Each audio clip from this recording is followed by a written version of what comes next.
Hi friends, എല്ലാവർക്കും under the sky എന്ന് പറഞ്ഞ യൂട്യൂബ് ചാനലിലോട്ട് സ്വാഗതം.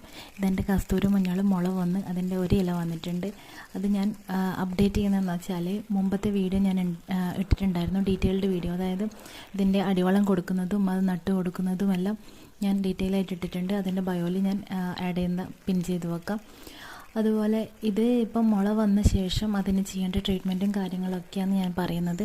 അതായത് ഇതിപ്പം നല്ല ചൂട് സമയമായതുകൊണ്ട് തന്നെ നല്ലോണം ഉണങ്ങിയ ഇലകൾ അതിൻ്റെ ചുവട്ടിൽ ഇട്ട് കൊടുക്കണം. ആദ്യം തന്നെ ഇട്ട് കൊടുത്തിട്ടുണ്ട്. എന്നാൽ മാത്രമേ നമുക്ക് നല്ലതായിട്ട് ഈർപ്പം നിലനിർത്താൻ പറ്റൂ. ഇനിയിപ്പം മുള വന്ന ശേഷം എല്ലാ മഞ്ഞളും ഇതുപോലെ മുള വന്ന് ചെറുതായിട്ട് വരുന്നുണ്ട്. അപ്പം ഇതുപോലെ മുള വന്ന ശേഷം ചെയ്യേണ്ട കാര്യം എന്താ വെച്ചാൽ 2 കപ്പ് പച്ച ചാണകം ഒന്നുകിൽ കുതിർത്ത് വെച്ച് അത് അന്നേരം തന്നെ ഒഴിച്ചു കൊടുക്കുക. അല്ലെങ്കിൽ ഉണങ്ങിയ ചാണകമാണെങ്കിൽ അതുപോലെ നമുക്ക് ഇട്ട് കൊടുക്കാവുന്നതാണ്. ഓക്കെ.